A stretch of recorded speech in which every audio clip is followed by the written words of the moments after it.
Ruang Kuliah menjawab pertanyaan seputar pendidikan agama Islam, Islam Ulil Albab, dan Islam Rahmatan Lil Alamin. Assalamualaikum warahmatullahi wabarakatuh.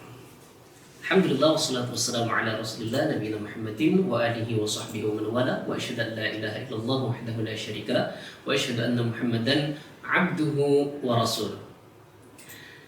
Topik kita pada kesempatan kali ini adalah tentang makna peradaban dalam perspektif Islam. Pertanyaannya adalah, apakah itu peradaban?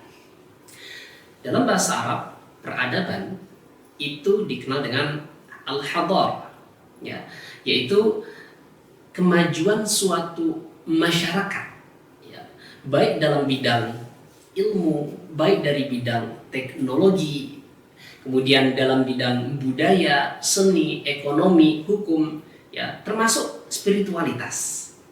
Nah, sehingga yang namanya peradaban itu bukanlah hanya tentang seberapa tinggi gedungnya atau seberapa canggih teknologinya atau bahkan kekuatan militernya.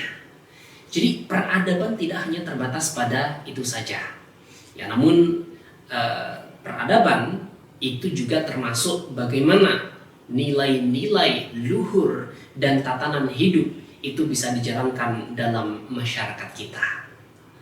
Nah, kemudian pertanyaannya adalah, apakah dalam Islam sendiri itu mengatur tentang ataupun memberikan petunjuk tentang bagaimana kita berperadaban? Nah, sahabat Indonesia sekalian, tentu dalam Islam, ya, itu tidak hanya mengatur masalah ibadah saja. Islam tidak hanya mengatur tentang bagaimana caranya sholat, bagaimana caranya puasa, bagaimana caranya haji, dan lain sebagainya. Islam tidak hanya mengatur itu saja, ya, bahkan hal-hal yang sepele dan kecil pun Islam itu mengaturnya. Contohlah misalkan tentang cara kita ke kamar mandi saja, gitu ya. Ketika kita mau masuk kamar mandi, maka di antara adab dalam Islam adalah kita mendahulukan kaki kiri kita ketika kita hendak masuk kamar mandi, ya, dan tentu diiringi dengan doa dan lain doa khusus untuk masuk kamar mandi dan lain sebagainya. Ya, sampai yang aspek terkecil itu saja Islam mengaturnya. Apalagi masalah peradaban. Ya, dalam peradaban tentu kita kenal yang namanya adalah hubungan sosial.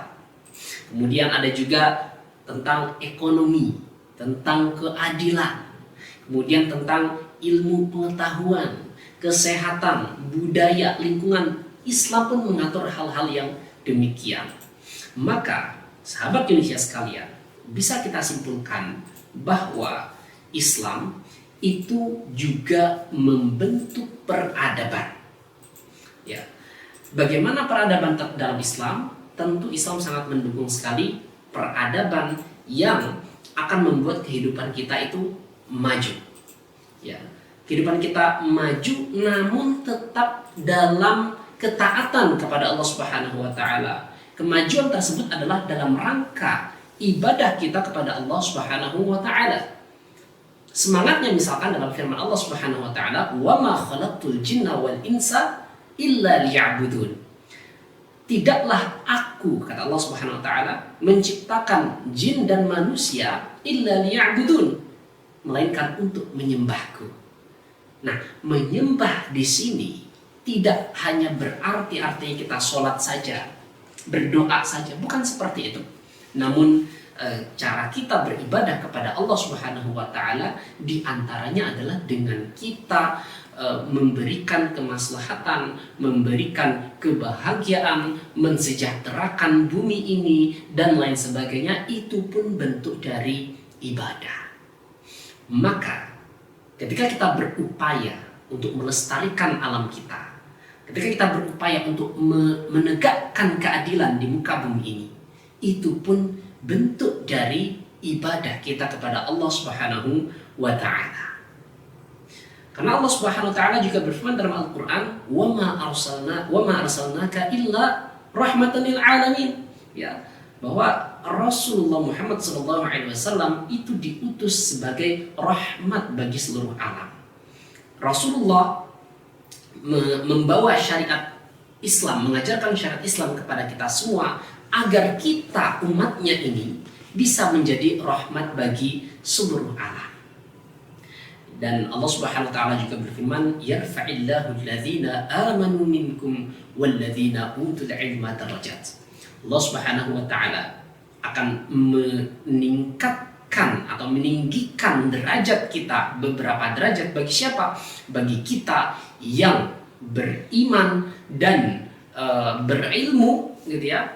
Maka kalau kita ingin diangkat derajatnya oleh Allah Subhanahu wa taala, dalam artian kalau ingin peradaban kita maju, dimajukan dan diangkat oleh Allah Subhanahu wa taala, kuncinya adalah ilmu dan amal soleh.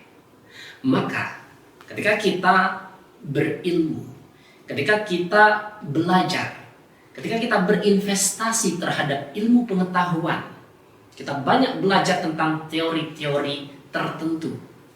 Barangkali ada yang belajar di bidang statistika, ada yang belajar di kimia, ada yang belajar di komunikasi, ada yang belajar di media, dan lain sebagainya. Maka itu adalah ilmu yang sangat penting sekali dalam kehidupan ini. Ketika ilmu ini diiringi dengan keimanan kita kepada Allah Subhanahu wa taala, maka Allah Subhanahu wa taala akan meninggikan derajat kita sekaligus peradaban yang ada di sekitar kita. Karena apa? Karena kita berkontribusi dalam memajukan peradaban dengan teknologi-teknologi yang ada, dengan skill-skill yang ada, dengan peningkatan fasilitas yang ada, dan lain sebagainya. Maka peradaban dalam Islam itu artinya tidak hanya sekedar belajar ataupun meningkatkan hal-hal yang sifatnya adalah duniawi, namun juga mencoba mengintegrasikan antara apa yang kita pelajari dari ilmu umum pada umumnya seperti fisika dan lain sebagainya, yang kemudian kita integrasikan dengan nilai-nilai keislaman. Atau dengan kata lain, peradaban Islam itu berupaya untuk senantiasa mengintegrasikan antara akli, yaitu akal, dengan nakli, yaitu an-nusus asy-syar'iyyah, yaitu Al-Quran dan hadis Nabi Muhammad SAW. Dan contohnya banyak sekali. Peradaban Islam, tentu kita mengenal ada peradaban yang sangat istimewa, yang sangat maju, yaitu terjadi misalkan salah satunya adalah di era Abbasiyah. Pada era Khalifah Harun ar-Rasyid misalkan, ketika Islam dijadikan landasan dalam menegakkan hukum di era tersebut, kemudian semangat menuntut ilmu juga disebarkan di era Abbasiyah, bahkan sampai didirikan perpustakaan yang luar biasa besar. Apa yang terjadi? Peradaban Abbasiyah maju begitu pesat, ya. Dan masih banyak sekali contoh-contoh yang lainnya yang barangkali bisa kita petik hikmah dari peradaban-peradaban Islam yang pernah terjadi di masa lalu. Maka tentu kalau kita ingin peradaban kita itu kembali mulia, kembali jaya, khususnya dalam negara kita sendiri, negara Indonesia, maka kuncinya adalah mari kita coba integrasikan antara apa yang kita pelajari di bangku perkuliahan, di bangku sekolah dan lain sebagainya, kemudian kita integrasikan dengan nilai-nilai keislaman. Maka setiap apa yang kita pelajari, setiap apa yang kita inovasikan, itu adalah dalam rangka ibadah kita kepada Allah Subhanahu wa taala. Dan ketika kita berinovasi dan bermanfaat untuk orang-orang di sekitar kita, maka kita dalam artian kita sedang berupaya dalam beribadah kepada Allah Subhanahu wa taala dengan cara memberikan kemaslahatan untuk manusia yang ada di sekitar kita. Barangkali sekian yang dapat kami sampaikan pada kesempatan kali ini. Wassallallahu ala nabiyina Muhammad wa jazakumullahu khairan. Wassalamualaikum warahmatullahi wabarakatuh. Ruang Kuliah menjawab pertanyaan seputar pendidikan agama Islam, Islam Ulil Albab, dan Islam Rahmatan Lil Alamin. Ruang Kuliah, persembahan dari Radio Dakwah Unisia. Suara kebaikan, inspirasi kehidupan.